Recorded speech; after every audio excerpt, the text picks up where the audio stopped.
اعوذ باللہ من الشیطان الرجیم بسم اللہ الرحمن الرحیم وبہ نستعین وہو خیر ناصر و معین۔ لاکھوں کروڑوں درود و سلام ہو سید الانبیاء رحمت للعالمین خاتم النبیین محمد مصطفیٰ صلی اللہ علیہ وآلہ وسلم پر، ان کی آل پاک پر، اصحاب منتجبین پر۔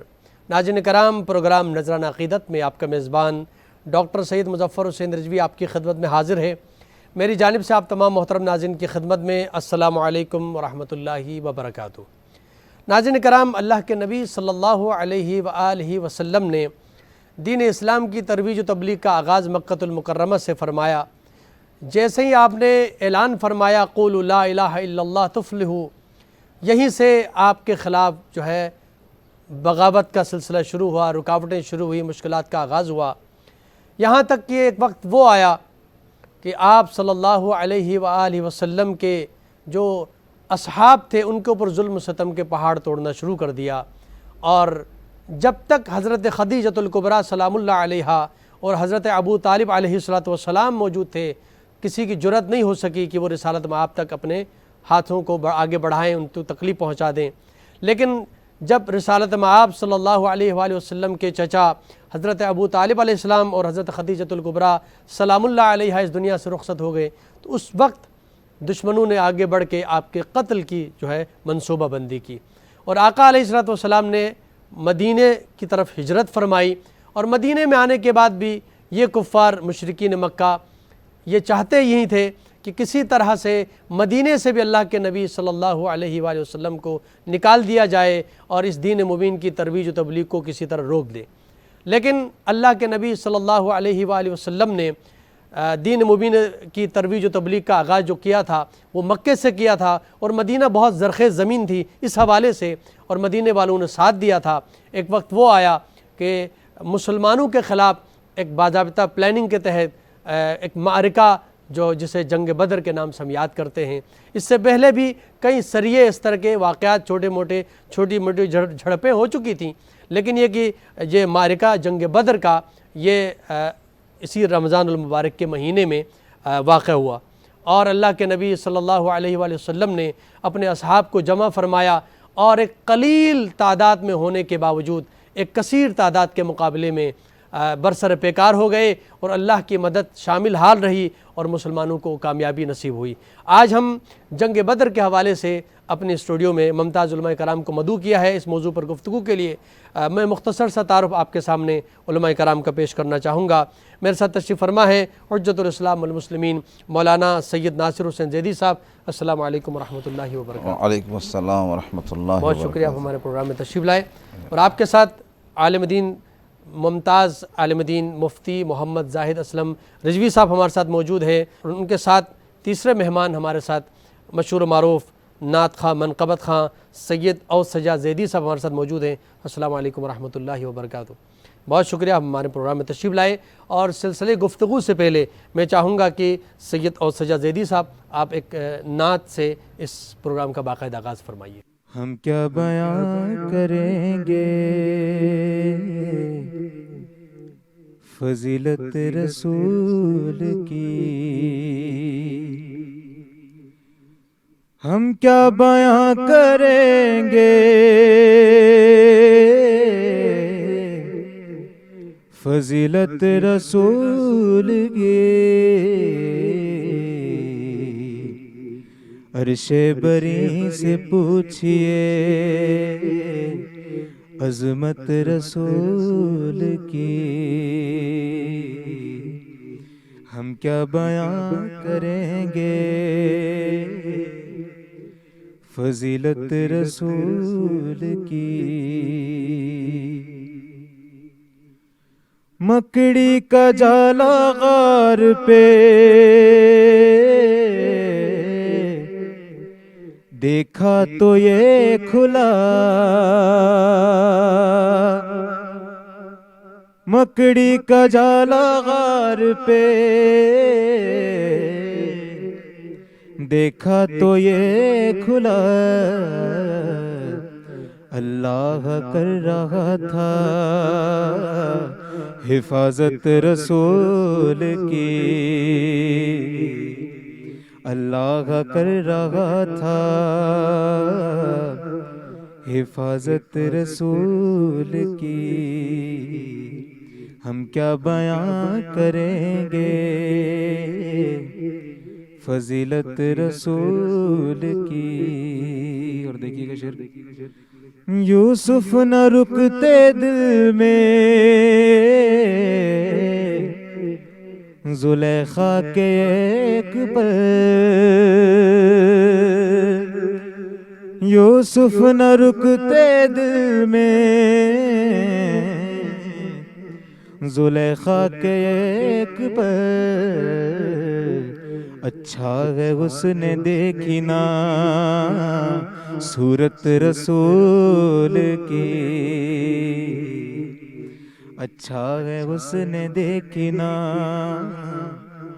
صورت رسول کی، ہم کیا بیان کریں گے فضیلت رسول کی۔ اور یقینی بات ہے قرآن و اہل بیت کے ہمراہ جان لو،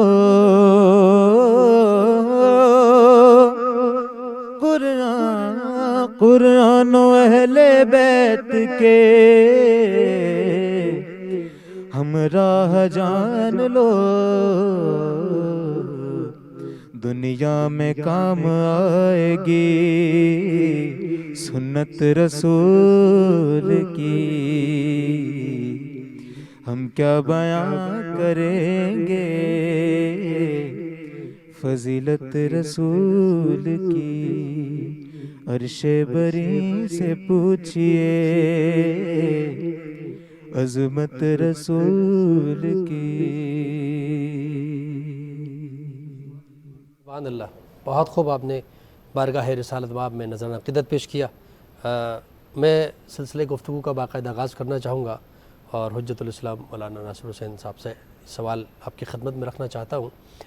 غزوہ بدر کا چونکہ تذکرہ ہوگا تو غزوہ بدر کا اگر ہمارے ناظرین کی خدمت میں پس منظر بیان کیجیے گا کہ کس پس منظر پہ یہ جنگ ہوئی؟ اعوذ باللہ من الشیطان اللعین الرجیم، بسم اللہ الرحمن الرحیم۔ غزوہ کا پس منظر تھوڑا سا سامعین محترم کے لیے عرض کرتے چلیں کہ سب سے پہلے تو لفظ غزوہ کا تعارف ضروری ہے سامعین محترم کے لیے کہ جس جنگ میں رسالت مآب خود تشریف لے آئے بنفس نفیس، تو اس کو جنگ نہیں غزوہ کہا جاتا تھا۔ ٹھیک۔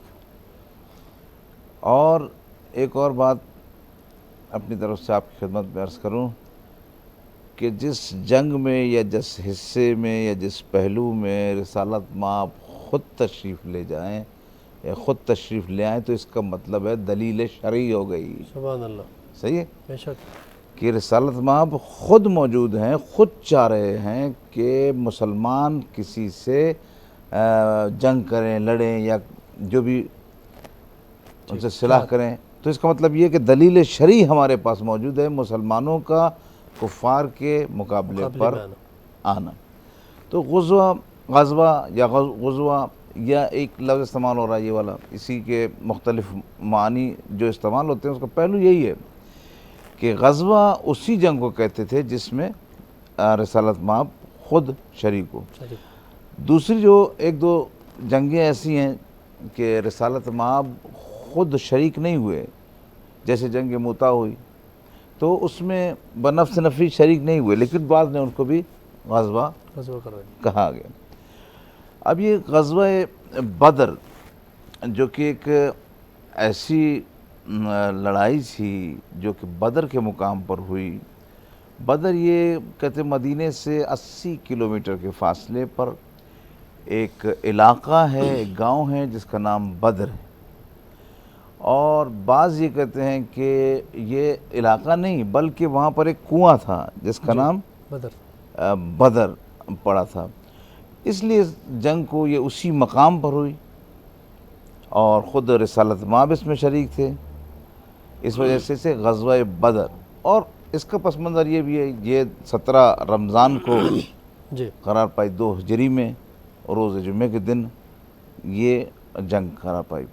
اب پس منظر میں سب سے ایک اہم چیز بیان کی جاتی ہے کہ اگر تاریخ کا مطالعہ کیا جائے تو سیرت رسول کا اگر مطالعہ کیا جائے تو خصوصاً سیرت رسول تو ہمیں ہمیشہ اس طرف کی دعوت دیتی ہے کہ کسی بھی طرح سے کسی جانور کو بھی مارنا نہیں ہے یا کسی جانور سے بھی لڑائی نہیں کرنی۔ تو پھر یہ سلسلہ کیا ہے جنگوں کا، تو انشاءاللہ آگے کی گفتگو میں اس کو بھی حل کریں گے۔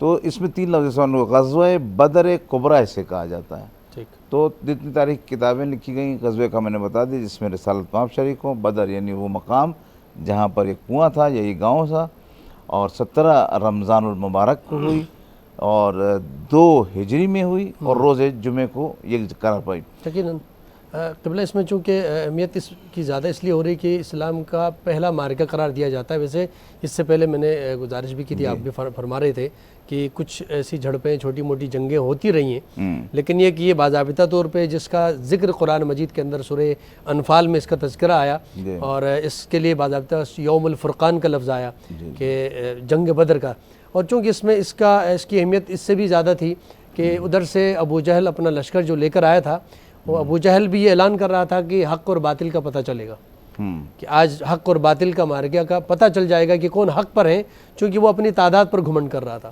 اور ایک طرف جو ہے اللہ کے نبی صلی اللہ علیہ وسلم 313 کے لشکر کو لے کر یہاں سے بھی اعلان ہو رہا تھا کہ حق اور باطل کا پتہ چلے گا۔ اور قرآن میں یہی ذکر ہے کہ اللہ تعالیٰ بھی یہ چاہتا تھا کہ یہ معرکہ جو ہے 2 قافلوں میں، ایک تجارتی قافلہ اور ایک جو ہے وہ جنگی جو کاروان، جسے ابو جہل جس کی قیادت کر رہا تھا، اور جو تجارتی قافلہ تھا جس کے ساتھ ابو سفیان تھا جس کی سربراہی میں، اور اصل میں مسلمانوں کی خواہش تو یہی تھی کہ وہ ابو سفیان کے لشکر کو اپنے ہاتھ میں لے اور اس تجارتی قافلے کو، لیکن اللہ تعالیٰ نے قرآن مجید کے اندر یہی ذکر فرمایا سورہ انفال کے اندر کہ اللہ چاہتا تھا کہ نہیں ایک معرکہ ہو، اور یہ جو اعلان کر رہا ہے حق اور باطل کا، تو یہ واضح ہو جائے، حق حق ہو اور باطل باطل دنیا کے سامنے ہو۔ تو یوم الفرقان اسی عنوان سے بھی قرآن نے نام دیا، اور اس جنگ کی اہمیت اس لیے بھی زیادہ ہے کہ پہلی جنگ میں پہلی مرتبہ مال غنیمت کا جو تصور اسلام نے دیا ہے، اس میں آغاز سورہ انفال میں یہی بھی ذکر آتا ہے کہ یسألونک عن الانفال قل الانفال للہ وللرسول۔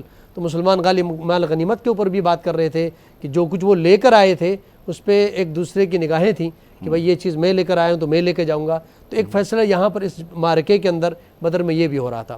تو اسی حوالے سے میں آپ کی خدمت میں یہ سوال رکھنا چاہوں گا کہ اللہ کے نبی صلی اللہ علیہ وآلہ وسلم نے ایک چھوٹا سا ایک لشکر، اور جس کے اندر ساز و سامان بھی اسلحہ بھی نہیں ہے، اور اس کے مقابلے میں 1000 کا لشکر ہے، اور ساتھ ہی ان کے پاس جنگی ساز و سامان بھی ہے، تو اس لشکر کے ساتھ پہلی مرتبہ ایک چھوٹے لشکر کا مقابلہ، تو کس طرح ان مسلمانوں کو تیار کیا تھا، چونکہ پہلی مرتبہ جنگ ہو رہی تھی اور اس سے پہلے کوئی مثال ظاہری طور پر نظر نہیں آ رہی تھی کہ ایک چھوٹا سا قافل جو ہے نا لشکر بڑے لشکر کو شکست دے سکتا ہے، تو کس طرح رغبت دلائی، اور اسلام میں اس حوالے سے اس کی کیا امپورٹنس بیان ہوئی ہے؟ دیکھیے اس میں بہت سے پہلو ہیں کہ جنگ بدر جو ہے سب سے اسلام کا پہلا معرکہ، اور اسے تاریخ میں اکثر نے یہی لکھا کہ جنگ بدر جو ہے اسلام میں اسلامی تاریخ میں پہلی جنگ ہے۔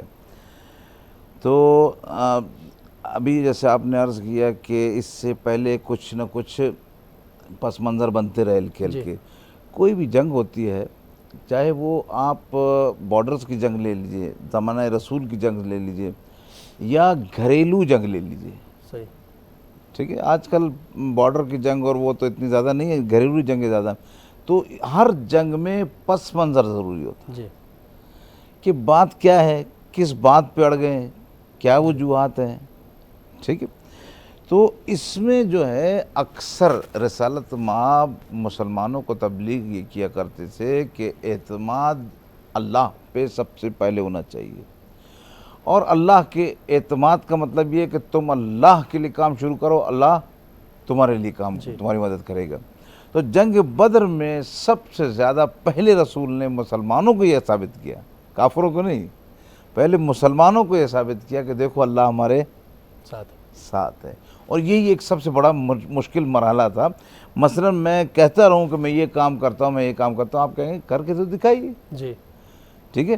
تو یہ تو بہت نے کہا، بہت سے لوگوں نے کہا، انبیاء نے کہا کہ اللہ ہمارے ساتھ ہے، اللہ ہمارے ساتھ۔ رسالت میں آپ نے پیش کر کے دکھایا ہے، جی دیکھو تمہاری تلوار میں جان نہیں ہے، اس میں جان ڈالنے والے میں جان ہے۔ بے شک، سبحان اللہ۔ تم جو یہ لکڑیاں لے کر آئے ہو، اسے جنگ نہیں ہوتی، لیکن جو تم دل لے کر آئے ہو پاک و پاکیزہ، اس پر اللہ کی حکومت ہے۔ سبحان اللہ۔ تم جو یہ گھوڑے لے کر آئے ہو، 2 گھوڑے تھے صرف، جی مسلمانوں کے پاس 2 گھوڑے تھے، 70 اونٹ تھے۔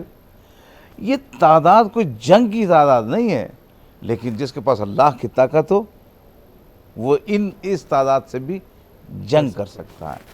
اور دوسری طرف، ایک طرف تو یہ مسلمانوں کو رسالت میں بتا رہے تھے، دوسری طرف کفار مشرکین کو بتا رہے تھے۔ یعنی ایک دفعہ رسول کو بتانا یہ ہوا کہ ایک کو بتا رہے ہیں کہ بھائی اللہ کی طاقت سب سے بڑی ہے، ایک دفعہ جنگ کر کے دکھا رہے ہیں کہ اللہ کی طاقت سب سے بڑی ہے۔ جی اس طرح کفار مشرکین سے جنگ جیسے رسول نے کی، تو کفار مشرکین پر بھی یہ بات واضح ہو گئی کہ یہ رسول کا جو رب ہے، جس کی طرف یہ دعوت دے رہا ہے، جس کی طرف تبلیغ کر رہا ہے، اس کے مقابلے پر کوئی نہیں ہے۔ وہ چاہے تو لکڑی کو تلوار بنا سکتا ہے، کیا بات ہے۔ ٹھیک ہے۔ ان کے پاس تلواریں تھیں، ان کے پاس تعداد تھی، تعداد بھی 1000 افراد لکھے لشکر جو لے کر آئے تھے، وہ ان کے پاس ایسی تعداد تھی، وہ اپنی اس تعداد پر گھمنڈ کر رہے تھے۔ جی ولایت پر گھمنڈ نہیں تھا انہیں ٹھیک۔ کہ اللہ کی کوئی طاقت ہے۔ مثلا امام رضا کے دور میں یہ واقعہ پیش آیا کہ ایک دفعہ امام کو اس نے ہارون نے دکھایا کہ یہ دیکھو میری تعداد انگلیوں کے درمیان، میری تعداد دیکھو، گھوڑے دیکھو، اصیل نسل کے بے تحاشا لشکر اس کے پاس۔ تو ایک دفعہ امام نے اسے اپنے بولا میری دونوں انگلیوں کے درمیان دیکھو۔ کیا بات ہے۔ تو جب اس نے دیکھا تو ہزاروں کا لشکر اور گھوڑے اور یہاں تک کہ ملائکہ بھی۔ تو امام نے بتایا کہ ہمارے ساتھ اللہ کی طاقت ہے۔ اسی طرح غزوہ بدر میں پہلی جنگ میں رسول نے دشمن کو یہ بتا دیا کہ جو بات رسول کر رہا ہے وہ سچ کر رہا ہے۔ سبحان اللہ۔ ناظرین کرام، یہ بہت خوبصورت بات کی قبلہ نے کہ اللہ رب العزت نے یہاں پر دکھا دیا اور اللہ کے نبی نے ثابت کر دیا کہ جب یہ فرما رہے تھے کہ مسلمان ان تنصروا اللہ ینصرکم ویثبت اقدامکم، کہ اللہ تعالیٰ کی جو مدد کرتا ہے، تو مدد سے مراد یہ کہ وہ دین اسلام میں اللہ کے نبی صلی اللہ علیہ وسلم جس دین کی تبلیغ کو فرما رہے تھے، اس دین مبین کی ترویج و تبلیغ میں جن لوگوں نے ساتھ دیا، جن لوگوں نے اللہ کے نبی کا کلمہ پڑھا اور دین اسلام کے کو آگے بڑھانے کے لیے اللہ کے نبی کا ساتھ دیا، ان لوگوں کے لیے اللہ کے نبی کا یہ پیغام تھا کہ اللہ ہمارے ساتھ ہیں، کیونکہ ہم نے اللہ کے دین کو پھیلایا ہے اور اللہ ہماری مدد فرمائیں گے۔ اور یہ جنگ بدر واحد جنگ ہے جس کے اندر جس انداز میں اللہ رب العزت نے مدد فرمائی۔ یقیناً مسلمان ابھی آغاز ہے اور ایمان ابھی لائے ہیں، اور وہ اس کمال کے منزل کو نہیں پہنچے ہوئے، تو لامحالہ وہ 1000 کے لشکر سے گھبرا رہے تھے۔ ایک خوف بھی تھا، اور تاریخ میں اس چیز کو بیان کیا ہے کہ چونکہ ایک تو سفر کر کے آئے تھے اس مقام تک، تو بہت تھکاوٹ بھی تھی، سونا چاہ رہے تھے، لیکن لشکر کے اتنی بڑی تعداد دیکھ کے خوف زدہ تھے، سو بھی نہیں پا رہے تھے، اور اگلے دن جنگ بھی کرنی ہے۔ تو یہ کیفیت ایسی تھی۔ پھر ساتھ ہی علماء نے بیان بھی کیا کہ پانی بھی نہیں تھا، وہ جس مقام پر پانی تھا، جو کنواں تھا، اس کنویں پہ انہوں نے قبضہ کیا ہوا تھا۔ تو ایسے میں پانی بھی نہیں ہے، خوف بھی ہے، نیند بھی نہیں آ رہی ہے۔ تو سورہ انفال کے اندر اللہ رب العزت نے اسی انداز میں ناظرین کرام بیان فرمایا کہ اللہ رب العزت نے پے در پہ اپنی مدد نازل فرمائی۔ وہ مسلمان جو خوفزدہ تھے، نیند نہیں آ رہی تھی اتنے بڑے لشکر کو دیکھ کے، تو قرآن میں یہی ذکر آیا کہ ہم نے ان کو نیند کی چادر اڑا دی، ہم نے ان کو آرام اور سکون دیا ان کے قلوب کو۔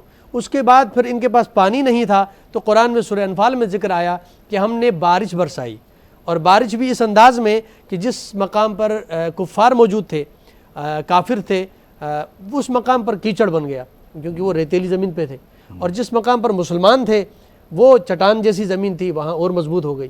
ایک مدد یہ بھی آ گئی، پانی کا اسٹاک ہو گیا، مسلمانوں نے پانی کو اسٹاک کیا۔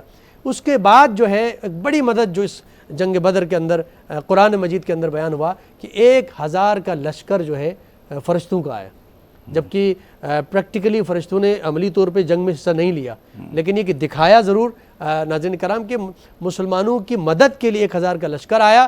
کافروں نے اس لشکر کو دیکھا اور وہ خوفزدہ ہو گئے. ابھی مسلمان خوفزدہ تھے، لیکن یہ کہ انہوں نے دیکھا کہ یکایک ان کے لشکر میں اضافہ ہو رہا ہے تو وہ خوفزدہ ہو گئے. تو یہ اللہ رب العزت نے اس جنگ کے اندر بڑا پیغام دیا ہے.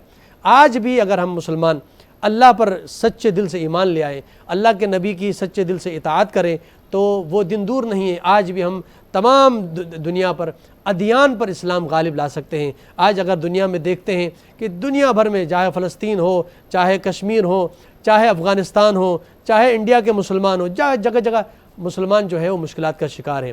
آج اگر مسلمان اپنے ایمان کو آزمانا چاہیں واقعاً تو وہ جنگ بدر کو یاد کریں، تعداد پہ نہ جائیں بلکہ اپنے ایمان کی طاقت کا اظہار کریں. انشاءاللہ کامیابی مسلمانوں کو ملتی رہے گی. میں قبلہ آپ کے سامنے اس انداز میں بھی یہ سوال رکھنا چاہوں گا کہ اس جنگ کے اندر ایک اور چیز سامنے آئی کہ عرب کے اندر ایک رواج تھا، وہ جو خاندانی گھمنڈ ہوتا تھا، ایک تکبر ہوتا تھا کہ میرا خاندان قریش کا خاندان ہے، وہ فلاں خاندان جو ہے مجھ سے پست ہے. تو یہ جنگ کا معرکہ جب ہوا اور آغاز جنگ میں جب مسلمانوں کی طرف سے 3 افراد گئے، وہاں سے 3 آئے، تو ان کے لوگوں نے کہا کہ بھائی یہ کس قبیلے کے ہیں. تو جب ان کو پتہ چلا کہ بھئی یہ قریش سے نہیں ہے تو انہوں نے کہا ہم ان سے لڑیں گے نہیں. وہ یہ تکبر اور غرور تھا عرب کے اندر.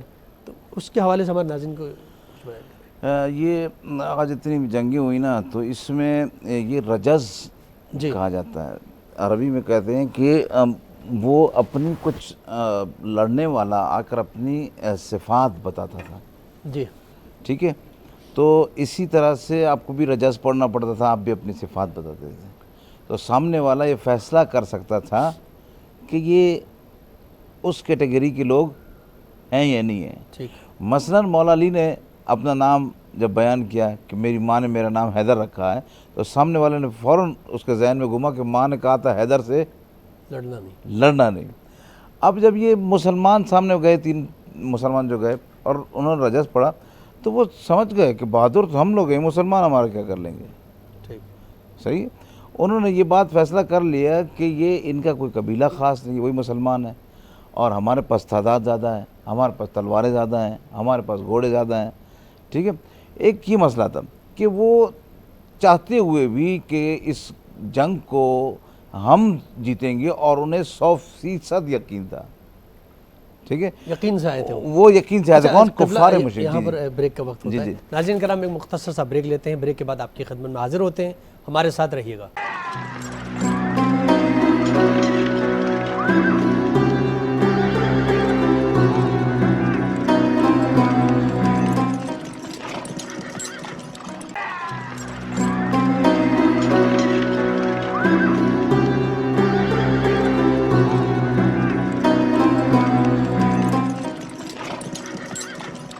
ناظرین کرام ایک بار پھر پروگرام نظرانہ عقیدت میں آپ کا خیر مقدم. گفتگو ہماری جاری ہے جنگ بدر کے حوالے سے.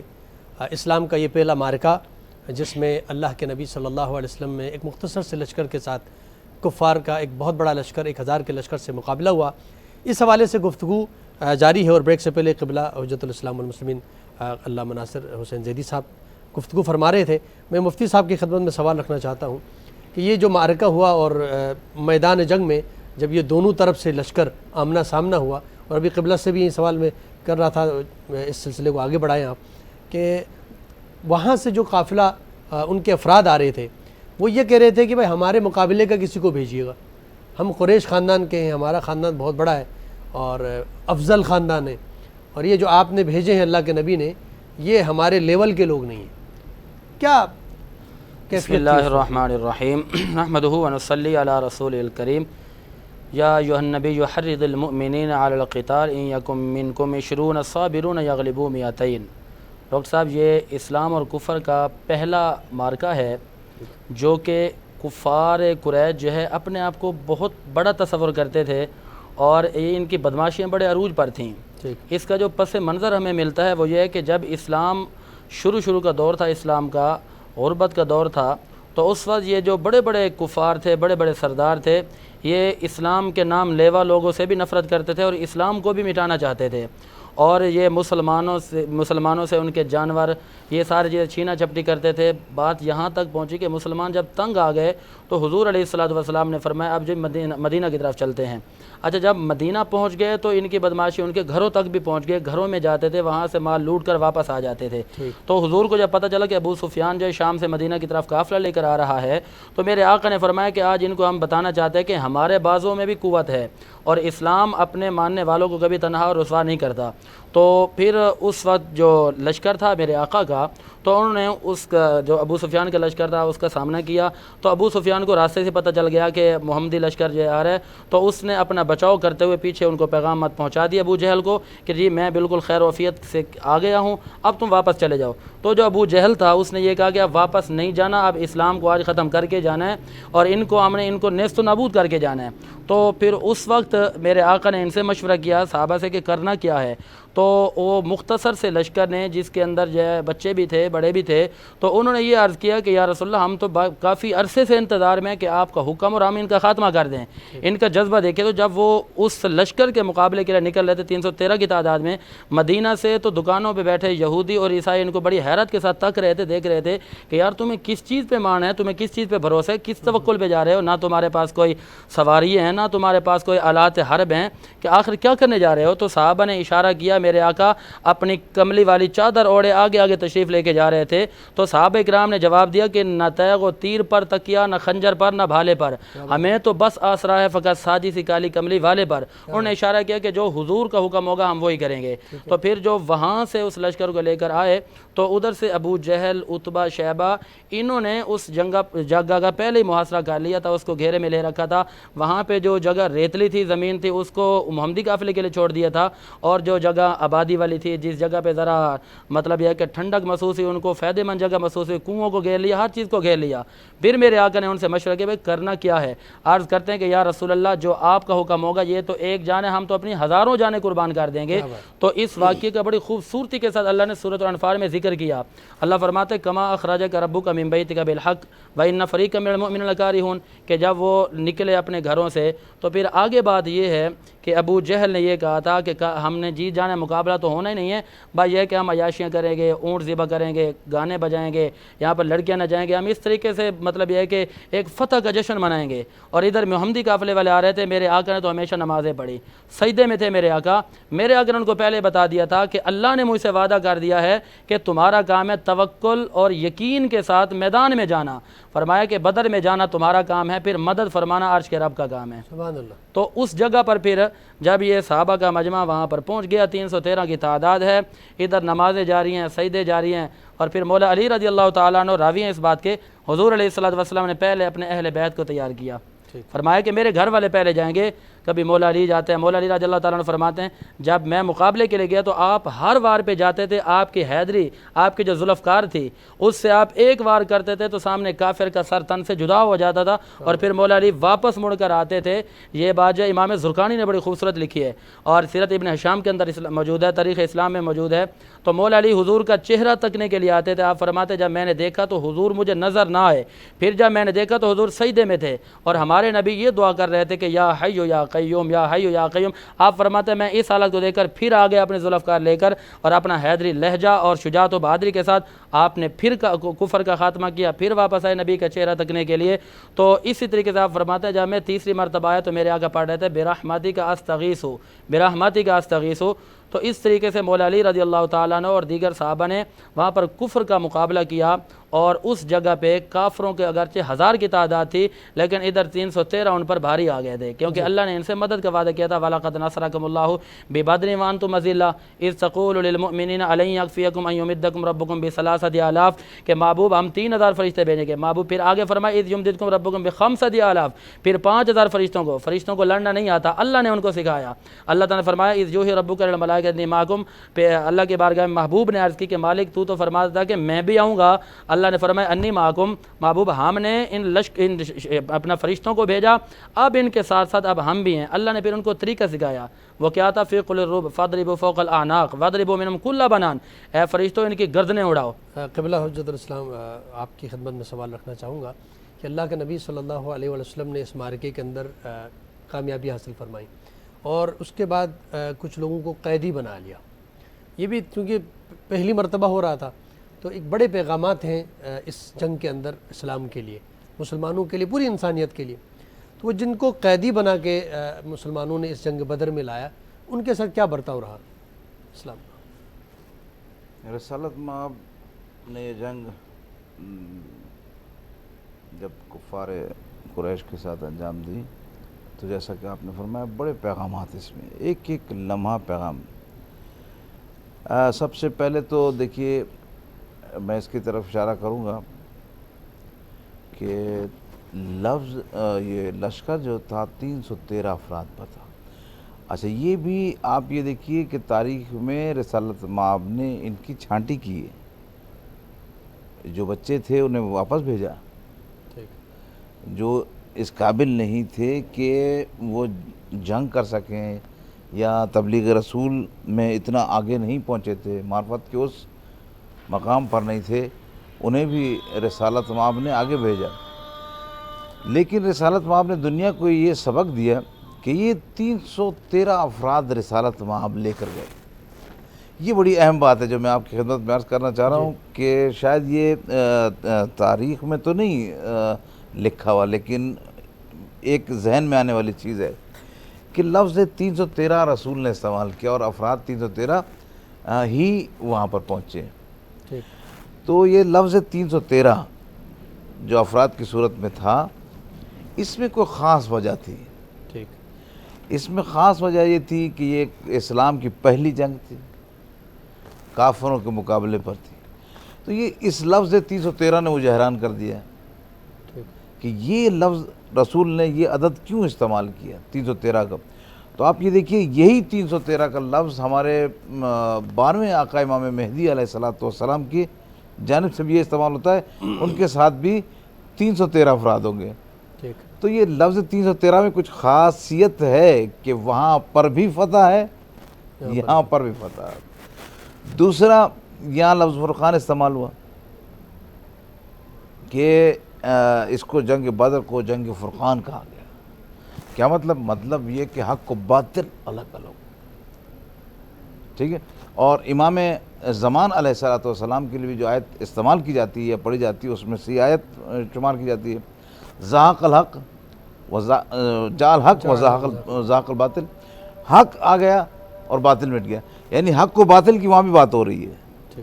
تو اس کا مطلب یہ ہوا کہ اسلام کی پہلی جنگ جو جنگ بدر ہے، اس حوالے سے بھی امپورٹنٹ ہے کہ یہ نتیجہ آور جنگ ہے آخر تک. اور آپ کا سوال یہ تھا کہ رسالت مآب نے قیدیوں کے ساتھ کیسا برتاؤ کیا. لازم ہے وہ رسول جو شریعت کا پیغام لے کر آیا، دین کا پیغام لے کر آیا، اور ایک اچھا راستہ لوگوں کو دکھانے کے لیے، یعنی حیرت مجھے یہ بات اس بات پر ہے کہ اسے تو انکا لعلی خلق عظیم، یعنی اے رسول آپ اخلاق حسنہ کے مصداق ہے. تو دنیا یہ حیران ہوتی ہے کہ جو اخلاق حسنہ پر فائز ہو وہ جنگ میں کیسے نظر آ رہا ہے. تو اس کا مطلب یہ کہ اخلاق کا تعلق صرف نماز سے، روزے سے نہیں ہے. ہر پہلو جس میں رسالت مآب آ جائے، جس میں شریعت آ جائے، جس میں خدا اور رسول کو یاد رکھا جائے، وہ اخلاقی پہلو کہلاتا ہے. اب وہ چاہے مارکہ ہو چاہے غیر مارکہ. ان کی قیدیوں کی سلسلہ یہ کہ جب قیدی آئیں گے تو اگر قیدی باطل کے پاس آتا ہے، ظالم کے پاس آتا ہے، جابر کے پاس آتا ہے، تو قیدی سے وہ ناسلوکیاں ہوتی ہیں، قیدیوں کے ساتھ وہ رویہ رکھا جاتا ہے کہ قیدی انہیں جانور سمجھنے لگتا ہے. لیکن رسالت مآب کے پاس جو قیدی بن کر آتے ہیں تو وہ اسلام کی طرف مائل ہوتے ہیں، ان کی اخلاق حسنہ کو دیکھ کر، ان کی تربیت کو دیکھ کر، ان کے اخلاق کو دیکھ کر، ان کی سیرت کو دیکھ کر. یعنی مجھے یہ کہنے دیجئے کہ رسالت مآب ویسے ہی اللہ کا رسول ہے جیسے جنگ سے پہلے تھا، جنگ کے بعد بھی ویسا ہی. بے شک صحیح فرمایا. مفتی صاحب آپ اسی حوالے سے اسی سوال کو آپ کی خدمت میں جی بالکل. جو اپنا قریش کے کفار قیدی ہو کر آئے ان کے بارے میں تقریباً 70 قیدی تھے. تو ان کے بارے میں حضور نے مشاورت کی صحابہ سے کہ ان کے ساتھ کیا کرنا چاہیے. ہر کسی نے الگ الگ مشورہ دیا، لیکن میرے آقا جو رحمت للعالمین ہیں، میرے آقا جو انک لعلی خلق عظیم ہے، انما بعثت لیتمم مکارم الاخلاق و محاسن الاعمال، دیکھیے کہ اسلام جو پھیلا ہے، جتنے لوگوں نے اسلام قبول کیا ہے انہوں نے میرے آقا کے کردار کی بدولت اور صورت اور سیرت کی بدولت اسلام قبول کیا. اور ان قیدیوں کے اندر میرے آقا کے چچا حضرت عباس رضی اللہ تعالیٰ عنہ بھی موجود تھے. تو جب ان کے لیے فیصلہ یہ ہوا کہ ان سے فدیہ لے کر ان کو چھوڑ دیا جائے، میرے آقا نے حضرت عباس رضی اللہ تعالیٰ عنہ کو بھی یہ فرمایا کہ چچا اتنا فدیہ دو اور تم آزاد ہو. تو حضرت عباس نے عرض کی کہ اے رسالت مآب صلی اللہ علیہ وسلم، آمنہ کے لال، میرے پاس تو کچھ بھی نہیں ہے. اور پھر میرے آقا نے تبسم فرمایا، میرے آقا نے تبسم فرماتے فرمایا کہ چچا آپ کے پاس کچھ نہیں ہے؟ عرض کرتے ہیں میرے پاس بھتیجا کچھ نہیں ہے. حضور نے فرمایا سوچ لو. کہتے ہیں میرے پاس کچھ بھی نہیں ہے. تو میرے آقا نے پھر تبسم فرماتے ہوئے فرمایا کہ اچھا یہ بتاؤ کہ آتے وقت جو اشرفیہ میری چچی کو دی تھی وہ کہاں ہیں؟ تو جب حضرت عباس نے یہ میرے آقا کا علم، میرے آقا کی شان، میرے آقا کی عظمت اور فضیلت کو دیکھا تو انہوں نے یہ فیصلہ کیا. انہوں نے کہا کہ وہ نبی جو گھروں میں چھپے ہوئے معاملات کو جانتا ہے، وہ نبی کہ جب ہم نے آپس میں بات کی تھی کوئی تیسرا موجود نہیں تھا، جس نبی کو ہمارے اندر کی خبر بھی مل گئی ہے وہ نبی کوئی عام نہیں ہے. حضرت عباس فوراً قدموں میں گرتے ہیں، عرض کرتے ہیں کہ اے بھتیجا مجھے کلمہ پڑھائیے، اپنے غلاموں میں شامل فرمائیے. پھر میرے آقا نے انہیں کلمہ پڑھایا اور وہ کلمہ پڑھ کر مسلمان ہو گئے. اور اس سے پہلے کا جو نقشہ ہے، جب اس جنگ کے اندر جو ہے جی بوڑھے بھی موجود ہیں، باپ بیٹا موجود ہے، باپ بیٹا موجود ہیں، چچا بھتیجا موجود ہیں، تو وہاں پر کچھ یہ نہیں دیکھا کہ جی کیا ہے. لیکن جب اسلام کا نام بلند کرنے کے لیے آئے تھے تو مطلب یہ تھا کہ ہم نے اللہ کو، رسول اللہ کو راضی کرنا ہے. جب میرے آقا نے ان کا جذبہ، ان کی جان نثاری دیکھی، حضرت سعد بن ابی وقاص اور عمیر بن ابی وقاص دونوں چھوٹے چھوٹے بھائی ہیں. سعد بن ابی وقاص کی عمر 16 سال اور 17 سال ہے، ایک قول کے مطابق 16 ہیں، ایک قول کے مطابق 17 ہیں. انہی کے چھوٹے بھائی عمیر بن ابی وقاص جن کی عمر 14 سال ہے. اچھا جب میرے آقا نے ان کو تیار کیا تو تیار کر رہے تھے تو میرے آقا نے سعد بن ابی وقاص کو سلیکٹ کر لیا کہ انہوں نے جانا ہے. اور عمیر بن ابی وقاص روتے ہوئے میرے آقا کی بارگاہ میں عرض کرتے ہیں کہ یا رسول اللہ مجھے بھی اجازت دے دیجیے. آپ نے فرمایا کہ بیٹے یہ کوئی بچوں کا کھیل نہیں ہے، اس کے اندر تو تلواروں کا کھیل ہوگا، اس کے اندر تو جانوں کی جان نثاری ہوگی، جانیں قربان کرنی پڑیں گی. عرض کرتے میں بھی جاؤں گا، میں جان قربان کر رہا ہوں. حضور نے فرمایا تم چھوٹے ہو. تو وہ حضرت عمیر بن ابی وقاص حضور کی بارگاہ میں عرض کرتے ہیں کہ یا رسول اللہ آپ نے سعد کو تو بول دیا ہے اور میں سعد سے زیادہ طاقت والا ہوں. کیا عرض کرتے ہیں کہ ان کا قد بڑا ہے، میرا قد چھوٹا ہے، طاقت میں زیادہ ہوں. حضور نے فرمایا کہ اس کی کیا تمہارے پاس دلیل ہے؟ عرض کرتے ہیں کہ آپ ابھی کشتی کرا لیجئے. آپ نے اچھا ٹھیک ہے کریں کشتی. اچھا جب میدان لگایا گیا کشتی کے لیے، دونوں بھائی دیکھیں اسلام کے لیے، میرے آقا کی محبت کے لیے کس مقام پر پہنچ گئے ہیں. تو جب وہ لڑنے لگے نا تو پہلوانوں کی عادت ہوتی ہے کہ گلے ملتے ہیں. اور جب چھوٹا بھائی بڑے بھائی کے گلے ملا نا تو عرض کرتا ہے کہ بھائی جان آپ کو تو رسول اللہ نے سلیکٹ کر لیا، آپ کو تو منظوری مل گئی ہے، بس تھوڑی دیر کے لیے اگر آپ میرے نیچے آ جاؤ گے تو میری بات بن جائے گی. تو جب لڑنے لگے تو وہ بڑا بھائی جو تھا وہ چھوٹے کے نیچے آ گیا اور وہ سینے پہ بیٹھ کے رسول اللہ کی بارگاہ میں عرض کرتے ہیں یا رسول اللہ آپ دیکھ لیجئے اب تو مجھے اجازت دے دیجئے. میرے آقا نے تبسم فرمایا. حضور نے فرمایا کہ اے عمیر اور اے سعد ہم نے تم دونوں بھائیوں کو سلیکٹ کر لیا، تم دونوں بھائی اسلام کی خاطر جاؤ گے. اور جب یہ دونوں بھائی وہاں پر پہنچتے ہیں تو وہیں پر حضرت عبد الرحمن بن عوف فرماتے ہیں کہ اس غزوے کے اندر، اس جنگ کے اندر جہاں میرے آقا تھے وہاں پر حضرت عبد الرحمن بن عوف کے پاس دو چھوٹے بچے جن کا نام معاذ اور معوذ ہے دوڑتے ہوئے آتے ہیں. فرماتے ہیں کہ چچا ابو جہل کا کوئی پتہ ہے وہ کہاں ملے گا؟ تو آپ نے فرمایا کہ بیٹا تم نے کیا کرنا ہے؟ کہتے ہیں کہ قسم کھائی ہے ماریں گے یا مر جائیں گے اس ناری کو، سنا ہے وہ گالیاں دیتا ہے کملی والے کو. آپ فرماتے ہیں کہ میں نے یوں اشارہ کیا، کہتے ہیں کہ میری انگلی اشارے والی ابھی نیچے نہیں آئی تھی کہ وہ محمدی قافلے کے چھوٹے جان نثاروں نے ان کو جا کے لپک لیا تھا، اس کو گرفت میں لے لیا تھا. اور ان ظالموں نے جب دیکھا کہ یہ چھوٹے چھوٹے بچے اتنے جذبے والے ہیں تو پوچھا گیا یہ کون ہے؟ کہا کہ ان کے اندر حیدری خون ہے. کہا کہ یہ محمدی قافلے والے ہیں، یہ جب نبی کی محبت میں آتے ہیں تو پیچھے مڑ کر نہیں دیکھتے. اچھا انہوں نے یک بارگی حملہ کیا. حضرت معاذ کے کندھے پر بازو پر تلوار لگی تو وہ بازو لٹک رہا تھا گوشت کے ساتھ. تو آپ نے فرمایا کہ یہ بازو جو چیز عشق مصطفیٰ میں حائل ہوگی، رکاوٹ بنے گی، ہم تو اس کا خاتمہ کریں گے. انہوں نے اس بازو کو اپنے دوسرے ہاتھ سے کھینچا اور کھینچ کے پھینک دیا. جب پھینک دیا تو ان کے عشق کا معاملہ میرے آقا دیکھ رہے تھے. حضور نے فرمایا کہ اے معاذ اس جنگ کے اندر اگر توڑنے والے موجود ہے تو آمنہ کلال محمد عربی جوڑنے والا بھی موجود ہے. میرے آقا چل کے میرے آقا نے اپنا لعاب دہن لگایا. آپ کا لعاب دہن لگانا تھا کہ وہ بازو جو جسم سے الگ ہو گیا تھا وہ دوبارہ سے جڑ گیا. وہیں پہ حضرت قدادہ دوڑتے ہوئے آنکھ میں تیر لگا، وہ ان کی آنکھ بند ہو گئی. میرے آقا کے قریب آئے، حضور نے اپنا لعاب دہن لگایا. ان پر بھی کرم فرمایا. میرے آقا کا لعاب دہن لگنا تھا کہ قدادہ کی آنکھ پہلے سے بھی زیادہ روشنی والی ہو گئی. صحابہ نے پوچھا کہ کیا ہوا؟ کہتے ہیں کہ جتنا نظر مجھے اس آنکھ سے آتا ہے اس آنکھ سے کبھی آیا ہی نہیں ہے. کیا کہنے. بہت خوب. میں قبلہ سے گزارش کروں گا، دامن وقت میں کمی ہے اور آخری چند لمحات باقی ہیں. کوئی پیغام آج کے اس پروگرام سے، جنگ بدر سے ہمارے تمام ناظرین کے لیے کیا پیغام ہے؟ تمام ناظرین کی خدمت میں صرف یہ عرض کرنا چاہیں گے کہ رسالت مآب کی سیرت جو ہے ہمارے لیے ایک حجت کی حیثیت رکھتی ہے. فرق نہیں کرتا، رسول مسجد میں ہو تب بھی حجت ہے، رسول جنگ میں اگر جاتے ہیں تب بھی حجت ہے. ٹھیک. یعنی سیرت رسول کو مد نظر رکھنا چاہیے، اور سیرت رسول میں سے جو چیدہ نکات ہیں، یعنی سیرت رسول کو کبھی بھی اس طرح سے نہیں سمجھنا چاہیے کہ ایک عام انسان کی جنگ ہو رہی ہے یا عام انسان لڑنے کے لیے چلا گیا، بلکہ سیرت رسول کو اس طرح سے سمجھنا چاہیے کہ یہ اللہ کا نمائندہ جا رہا ہے اور اللہ کے پیغام کو لے جا رہا ہے. یہ کسی جانور کے مارنے کا بھی قائل نہیں ہے. اگر اللہ کا حکم نہ ہو تو یہ کسی کو بھی نہیں مارے گا. بے شک. تو اس کا مطلب ہے کہ یہ مشرکین پر حملہ کروا رہا ہے تو اس کا مطلب اللہ کا حکم آیا. اگر یہ جنگ بدر میں جا رہا ہے تو اللہ کا حکم آیا ہے. تو رسالت مآب کی زندگی، رسالت مآب کی سیرت ہمارے لیے نمونہ عمل ہے. ہم نے کبھی بھی رسالت مآب کو صرف اس لحاظ سے نہیں دیکھنا کہ محراب میں دیکھیں کہ رسول ہے تو ہم سمجھیں کہ ہاں رسول ہے، بس صرف محراب میں نہیں، ہر لحاظ سے رسالت مآب کو ہمیں بھی دیکھنا چاہیے، اور ماضی والوں نے بھی دیکھا اور مستقبل میں آنے والے بھی اپنی سیرت کو اگر اپنی زندگی کو سنواریں گے تو رسالت مآب کے ہی زندگی کو دیکھ کر سنواریں گے. جزاک اللہ. میں بہت ممنون و مشکور ہوں قبلہ مولانا سید ناصر حسین زیدی صاحب آپ کا، اور مفتی محمد زاہد اسلم رضوی صاحب آپ کا بہت شکریہ. آپ تشریف لائے، آپ دونوں نے بہت اچھی گفتگو فرمائی. اور محترم جناب سید اوسجا زیدی صاحب آپ کا بہت شکریہ، کلام پیش کیا.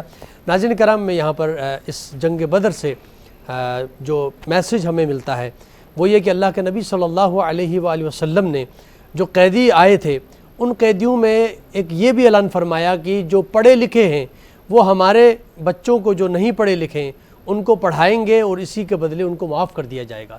یعنی یہاں پر ایک علم کی اہمیت بھی ظاہر ہو رہی ہے کہ اللہ کے نبی ان غیر مسلم قیدیوں کو اس بات پر رہا کر رہے ہیں کہ وہ اگر بچوں کو پڑھائیں، تعلیم دیں تو ان کا بدلہ اللہ کے نبی ان کو آزادی کے طور پہ دے رہے ہیں. تو اس میں ایک علم کی اہمیت بھی اللہ کے نبی صلی اللہ علیہ وآلہ وسلم بیان فرما رہے ہیں. ناظرین کرام، یہاں پر پروگرام کا وقت ختم ہوا چاہتا ہے. اپنے میزبان ڈاکٹر سید مظفر حسین رضوی کو اجازت دیجیے.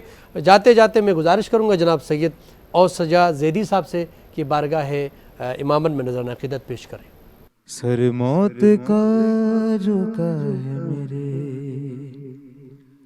سر کے سامنے، بیٹھا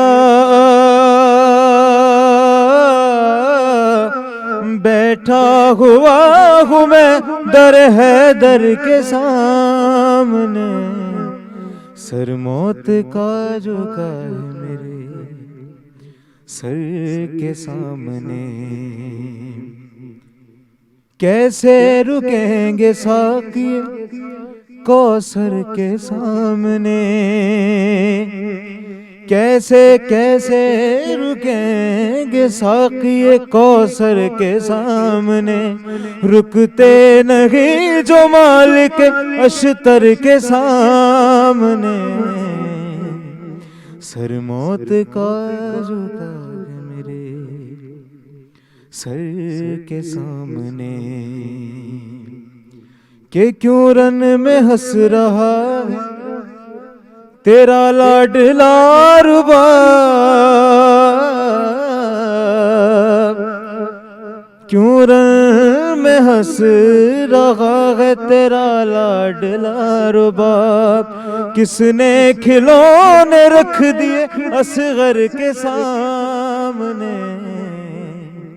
سر موت کا جھکا ہے میرے سر کے سامنے. اور کس قدر ذہین تھا جلدی سمجھ گیا، اور کس قدر ذہین تھا جلدی سمجھ گیا. 9 لاکھ کچھ نہیں ہے 72 کے سامنے. سر موت کا جھکا ہے میرے سر کے سامنے. سر موت کا جھکا ہے میرے سر کے سامنے. بیٹھا بیٹھا ہوا ہوں میں در ہے در کے سامنے، سر موت کا جھکا ہے میرے سر کے سامنے۔